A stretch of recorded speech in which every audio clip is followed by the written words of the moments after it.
नमस्कार। आज मैं फिर आपके सामने अपराध की एक और घटना लेकर आया हूं। आज के अपराध की घटना छत्तीसगढ़ से है। छत्तीसगढ़ की राजधानी रायपुर से है।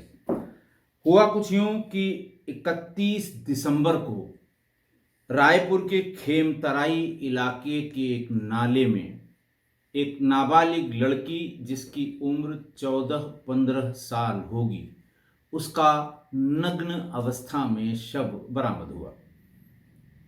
मोहल्ले वालों ने, पड़ोसियों ने, जिन्होंने उस लाश को देखा, खबर की, पुलिस आई। पुलिस ने उसकी लाश की पहचान की कोशिश की, उसे बाहर निकाला पानी से। उसका नाले में थी, चूंकि गंदगी चढ़ गई थी।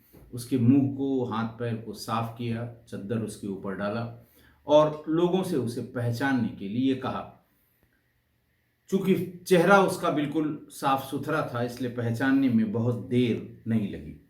पता ये लगा कि ये धनेली गांव के हमीदा की लड़की है। बहरहाल पुलिस अगले दिन धनेली गांव पहुंच गई। बॉडी को सील करके पोस्टमार्टम के लिए भेज दिया और धनेली गांव में लड़की के घर में पहुंच गई। लड़की के घर यानी हमीदा के घर का दरवाजा बाहर से भिड़ा हुआ था। पुलिस जब भीतर गई तो पुलिस के होश उड़ गए। वहां पर एक महिला, जिसकी पहचान टोला पड़ोसियों ने हमीदा के रूप में की, उसकी लाश पड़ी थी। उसके हाथ की दोनों नसें कटी हुई थी। पूरा फर्श खून से तरबतर था और महिला की मृत्यु हो चुकी थी। पुलिस उलझ गई। समझ में नहीं आया कि वहां उसकी लड़की धनेली गांव से बहुत दूर और यहाँ इसकी माँ, और दोनों की हत्या हुई है। पुलिस ये समझ नहीं पा रही थी कि दोनों की हत्या एक साथ हुई है या दोनों की हत्या अलग अलग की गई है। बहरहाल हमीदा और वो जो नाबालिग लड़की, उसकी जिसका शव मिला था, उन दोनों की शवों को पोस्टमार्टम के लिए भेज दिया गया। हमीदा की हत्या पोस्टमार्टम रिपोर्ट में नस काटने के बाद और गला दबाने से हुई। पोस्टमार्टम रिपोर्ट में यह कहना मुश्किल था कि पहले नस काटी गई या फिर गला दबाया गया। ऐसा हो सकता है कि पहले गला दबाया गया और जब ऐसा लगा कि ये मर गई है तब नसें काटी गईं और उससे ब्लीडिंग भी काफ़ी बड़ी मात्रा में हुई। लेकिन अंदाज यही लगाया पुलिस ने कि संभवतः इसकी नसें काटने के बाद गला दबाकर हत्या की गई हो। उसके बाद नाबालिग लड़की की भी पोस्टमार्टम रिपोर्ट आ गई। उसमें स्पष्ट था कि उसकी गला दबाकर हत्या की गई थी। साथ ही साथ उसमें पोस्टमार्टम रेप यानी मृत्यु के बाद उसके साथ बुरी तरह से दुष्कर्म किया गया था। ये बहुत ही सनसनीखेज और चौंकाने वाली घटना थी कि किसी नाबालिग बच्ची के साथ उसकी माँ को इस तरह मारा गया हो और बच्ची के साथ उसकी मृत्यु के बाद दुष्कर्म किया गया हो। बहरहाल पुलिस के लिए भी ये चैलेंज था और पुलिस ने जितने सीसीटीवी कैमरे, जहाँ पर लड़की की लाश जिस नाले के पास मिली थी उसमें भी, और हमीदा के घर के आसपास भी वो सीसीटीवी फुटेज खंगाले जाने लगे। करीब 30 किलोमीटर के रेडियस में जितने भी सीसीटीवी लगे होंगे, सबके फुटेज एक एक करके पुलिस ने प्राप्त किए और फिर पुलिस उनको एनालाइज करने लगी। ये पता लगा कि हमीदा के घर में एक ऑटो वाला बराबर या अक्सर आता रहता है। पुलिस ने अपने आप अपनी जांच को उस ऑटो वाले पर केंद्रित किया। घटनास्थल के आसपास की सीसीटीवी, चूंकि घटनास्थल के आसपास, ठीक आसपास कोई सीसीटीवी नहीं थी और क्राइम का जो वो ब्लाइंड स्पॉट कहते हैं, जिसे वो ब्लाइंड स्पॉट था, पुलिस के लिए मुश्किल होने लगी। 30 किलोमीटर के हजारों सीसीटीवी कैमरे खंगाले गए और तब उसके बाद उसमें लोगों ने जो ये बताया था कि एक ऑटो वाला अक्सर आता था, ऑटो बाहर खड़ी करता था और कभी कभी रात भर हमीदा के यहाँ उस घर में रहता था। तो ट्रैक करते करते एक संदिग्ध ऑटो मिला जो घटना वाले दिन भी वहां तक आया था और पिछले उसके 4 दिन पहले के सीसीटीवी फुटेज में अक्सर उस घर के आसपास वही ऑटो वाला मिला। ऑटो का जो नंबर था वो किसी एक सीसीटीवी फुटेज में क्लियर हो गया और उसके रजिस्ट्रेशन के आधार पर ऑटो चालक भरत दास दीवान को पुलिस ने अरेस्ट कर लिया। पुलिस ने उसे पूछताछ के लिए थाने पर बिठा लिया। भरत दास ने शुरुआत में पुलिस को उलझाने का पूरा प्रयास किया। जब पुलिस को ये लगा कि इसके पेट में कुछ है, जुबान पे नहीं आ रहा है, तो जुबान तक सही बात को लाने के लिए पुलिस जो कार्यक्रम चलाती है, पुलिस ने वही कार्यक्रम चलाया। वही विशेष श्रेणी और विशिष्ट श्रेणी की पूछताछ जब की गई तो उसने सारा सच उगल दिया। उसने बताया कि ये हत्या उसने अपनी पत्नी अनीता लहरे, उसने पत्नी बताया, दरअसल वो उसकी प्रेमिका थी, अपनी प्रेमिका अनीता लहरी के साथ मिलकर की है। ये भी बताया कि ये पहले मैं हमीदा के पास ही रहता था, लिव इन में रहता था।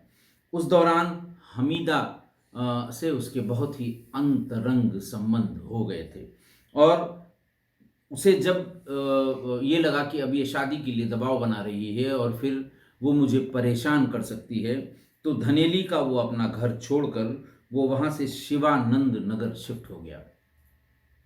शिवानंद नगर में कुछ ही दिन बाद उसकी अपनी एक पड़ोसन, जिसका नाम मैंने अनीता लहरे बताया, वो उसके संपर्क में आया और उससे संबंध हो गए।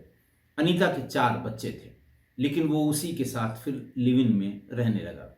इस बीच में जब उसका गांव छोड़कर, महिला का गांव छोड़कर, वो हमीदा बेगम का गांव छोड़कर वो शिवानंद नगर चला गया, तो उसने भी पता लगाने की कोशिश की और फिर उसके फ़ोन पर, और जब कभी वो ऑटो चलाता हुआ मिल जाता था तो हमीदा ने उसे धमकी देनी शुरू कर दी कि पैसे दो, शादी करो, वरना मैं रेप के आरोप का मुकदमा तुम्हारे खिलाफ लगवा दूंगी और तुम्हें कई साल जेल में रहना पड़ेगा। ये बात, अच्छा, इस बीच में जब वो अनीता लहरे के साथ रहने लगा तो कुछ दिन बाद अनीता लहरे भी इस बात का दबाव बनाने लगी कि तुम शादी करो। ऐसे घर में, हमारे 4 बच्चे हैं, घर में तुम अकेले रहते हो, कभी कभी रात भर रहते हो, हम लोगों को जवाब नहीं दे पाते हैं, बेहतर ये है कि अब तुम हमसे शादी करो। जब शादी की बात अनीता लहरे ने उससे की, भरतदास दीवान से, तो उसने कहा कि अब मैं क्या करूं, मेरी समझ में नहीं आ रहा है। जो पहले हमीदा का जिक्र किया, उसने पूरी बात बताई और ये कहा कि वो भी शादी का इतना दबाव बना रही है और कह रही है कि मैं मुकदमा लिखा दूंगी, तो अगर वो मुकदमा लिखा देगी तो मैं जेल चला जाऊंगा, ना तुमसे शादी हो पाएगी ना उससे शादी हो पाएगी। ये सुन के अनीता लहरे थोड़ा, जैसे वो कहते हैं ना, दबाव में आ गई और उसने कहा कि ठीक है, तुम्हें जिससे शादी करनी हो करो, तुम्हारा मन हो तुम जाओ वहाँ, लेकिन अब हमारे यहाँ मत आना। इस पर उसने, भरतदास दीवान ने कहा कि नहीं, मैं शादी तो तुम्ही से करूँगा, लेकिन पहले मैं हमीदा को रास्ते से हटा लूँ, तभी, इसके पहले मैं तुमसे शादी नहीं करूँगा, क्योंकि अगर मैंने तुमसे शादी की तो वो हर हाल में मुझे जेल भिजवा देगी। उसके बाद इन दोनों ने उसको रास्ते से हटाने का प्लान बनाया कि उसे कैसे रास्ते से हटाया जाए। सबसे पहला काम किया कि अनीता लहरे से कहा कि अपने सारे बच्चों को वो गांव भेज दे, 4 बच्चों को। अनीता लहरे ने यही किया, उसने अपने 4 बच्चों को गांव भेज दिया। फिर एक शर्त और रखी भरतदास दीवान ने कि देखो, ऐसा है कि उसकी एक लड़की है जो बड़ी खूबसूरत है, उम्र उसकी अभी 14-15 साल ही है, और मैं मारूंगा अगर तो घर में वो जरूर रहेगी, वो देख लेगी, तो फिर मैं पकड़ा भी जाऊंगा, मेरा नाम उजागर हो जाएगा।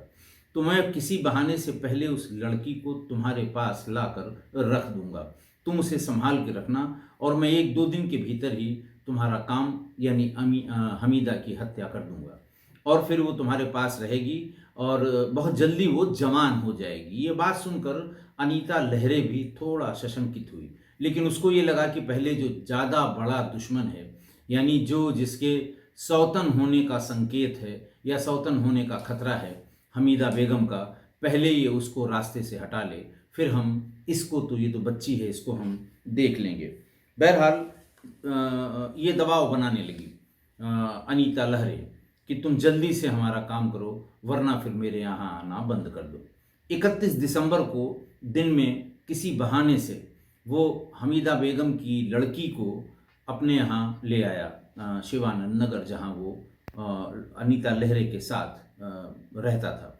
बच्ची को वहाँ रख के और उसने ये कहा कि इसको संभाल के रखना, ये बाहर जाने न पाए, भागने न पाए, मैं आज तुम्हारा काम कर दूंगा। 31 दिसंबर को ही रात में करीब 9 बजे वो हमीदा बेगम के पास पहुंच गया। वहाँ उससे बातचीत की, उसने उसको खाना खिलाया। अब उसे बहलाने फुसलाने वाली बात ही उसने की होगी। फिर अचानक उसके सीने पे सवार होकर उसका गला दबा दिया।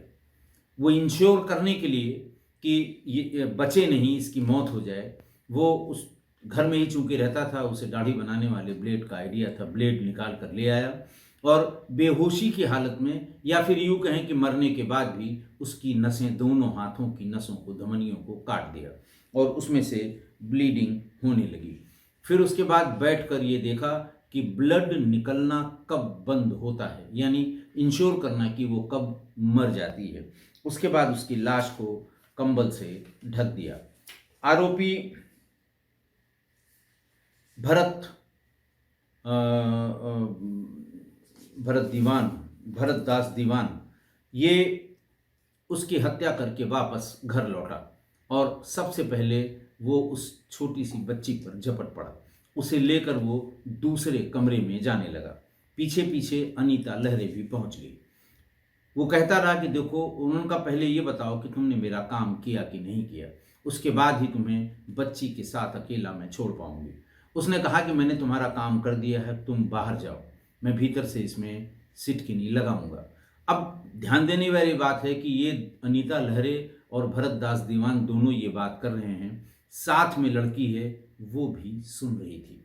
फिर उसने कहा, नहीं तुम मुझे बताओ कि वो मरी कि नहीं मरी। उसने कहा, उसके जिंदा होने का सवाल ही नहीं होता, मारने के बाद उसके हाथ की दोनों नसें मैंने काट दी हैं। ये बात वो बच्ची सुन रही थी। उसको अंदाज लग गया कि शायद ये उसकी माँ की हत्या करके आया है। वो चिल्लाने लगी, चीखने लगी। चिल्लाने चीखने, जैसे ही चिल्लाना शुरू किया वैसे ही अनीता लहरे ने उसका मुंह दबा दिया। मुंह दबा के उसके बाद वो उसके ऊपर बैठ गई, उसके सीने पर, और उसका गला दबाने लगी।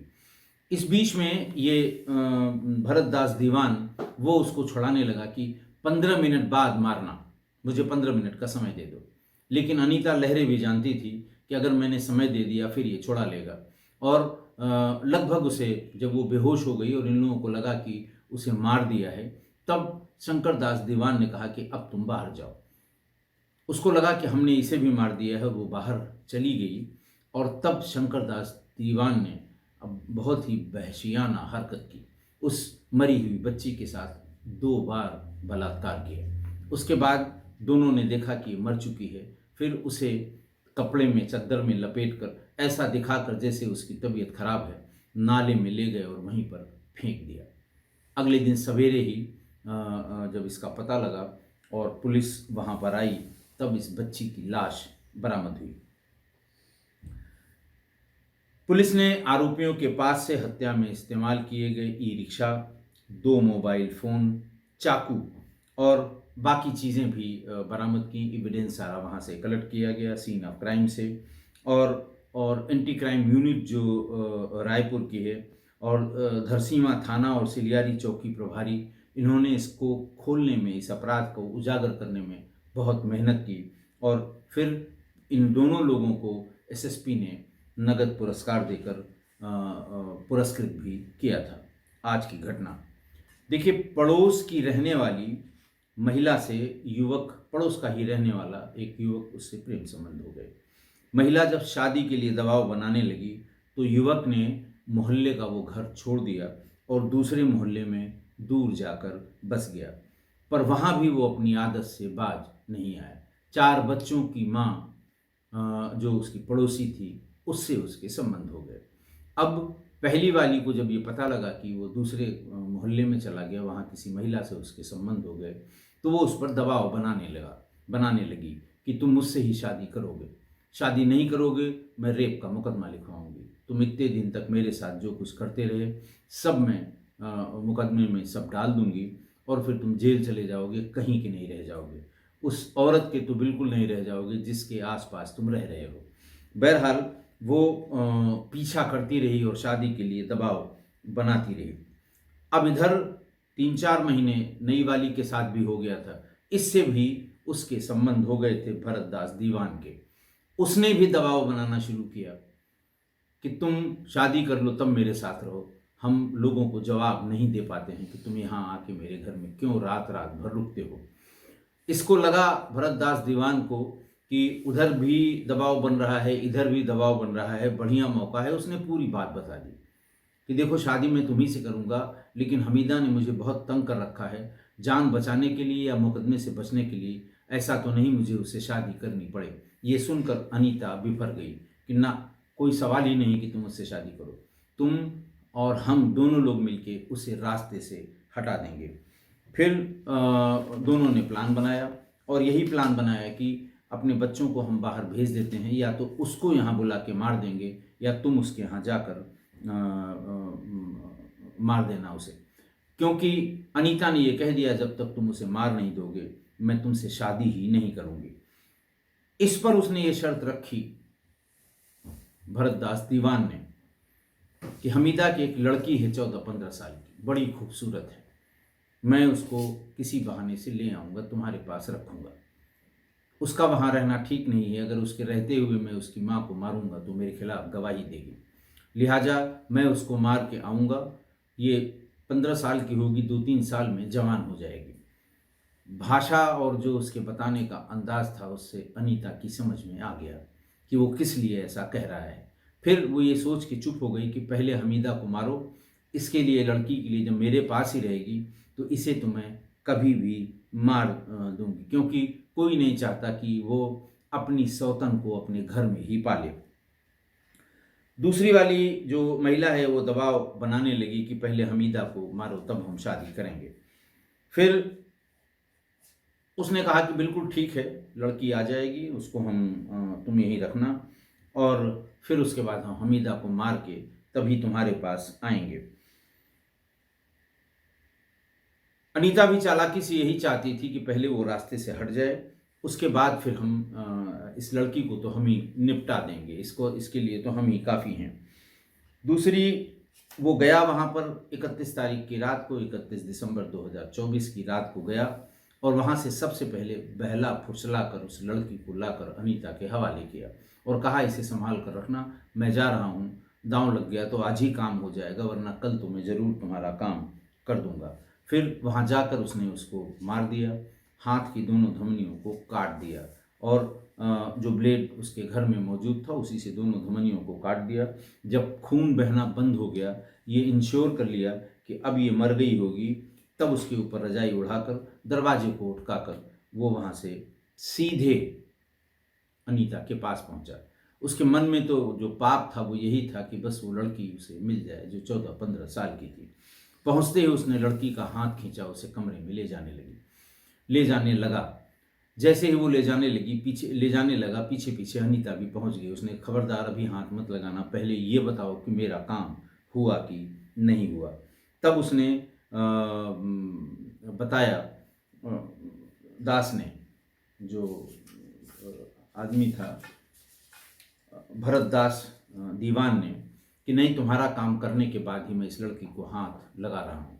तो उसने कहा बस तो नहीं जाएगी। बोले सवाल ही नहीं है। मारने के बाद उसकी दोनों नसें काट दी हैं, बचने का कोई सवाल नहीं है। ये पूरी बात वो बच्ची भी सुन रही थी। उसे समझने में 1 मिनट भी नहीं लगा कि शायद उसकी माँ को मार दिया गया है। वो चिल्लाने लगी, अनीता उसका मुंह दबाने लगी। मुंह दबाने के साथ साथ उसको ये लगा कि बहुत अच्छा मौका है और इसी समय इसको भी मार दें, नहीं तो अगर नहीं मारी गई तो ये मेरे लिए आगे चल के सौतन हो जाएगी। उसने जैसे ही उसका गला दबाने की कोशिश वो करने लगी, वैसे ही ये जो भरतदास दीवान था वो उसको मना करने लगा कि 15 मिनट बाद मार लेना, आधे घंटे बाद मार लेना, अभी इसको छोड़ दो। लेकिन वो नहीं मानी। गला इतना दबाया कि वो थोड़ी देर में बेहोश हो गई और उसे लगा कि मर गई। जब उसने देख लिया कि मर गई तो फिर शंकरदास से कहा अनीता ने, ले अब तुझे जो करना हो कर, अब ये मर गई। दरवाज़ा बंद किया शंकरदास दीवान ने और पता नहीं बेचारी में उस समय जान थी कि नहीं थी, लेकिन उसके साथ 2 बार बलात्कार किया। फिर दरवाज़ा खोला, अनीता भीतर आई। लड़की बिल्कुल नग्न थी। उसको बताया कि देखो अभी मर गई है। उसे चद्दर में लपेटा और दोनों, अनीता और भरतदास दीवान, दोनों ही उसे कंधे पर रख के ले गए और उसे पास के नाले में फेंक दिया। अनीता ने कैसे भरतदास पर यकीन किया ये मेरी समझ में नहीं आ रहा। अनीता के सामने ही, यानी अनीता को बता के या अनीता की सहायता से या अनीता के साथ साजिश करके उसने हमीदा को मारा और अनीता को ये बता दिया कि इस लड़की पर भी मेरी नज़र है। और अनीता के सामने ही वो उसे खींच कर ले जाने लगा बलात्कार करने के लिए। तब भी अनीता की समझ में नहीं आया। उसने सोचा कि इसे मैं ही मार देती हूँ। मार दिया उस बच्ची को। लेकिन उस पापी ने इस मरी हुई बच्ची से भी 2 बार बलात्कार किया, जैसा पोस्टमार्टम रिपोर्ट में आया है। कैसे अनीता ने ये सोच लिया कि ये मुझसे शादी करेगा, जब वो अपनी आंख के सामने इतनी चीज़ें देख रही है। ऐसे काम पिपासु और राक्षसी प्रवृत्ति वालों पर कभी यकीन नहीं करना चाहिए। अनीता उस पर यकीन कर रही थी, गलत कर रही थी। और खैर जेल में हैं दोनों ही, शंकर, भरतदास और अनीता, दोनों को ही पुलिस ने जेल में भेज दिया। कभी न कभी तो बाहर आएंगे और अनीता के साथ तो कम से कम वो नहीं रहेगा, वो नया शिकार तलाशेगा। आशा है आप मेरी इस बात से सहमत होंगे। आज के लिए इतना ही। बहुत बहुत धन्यवाद।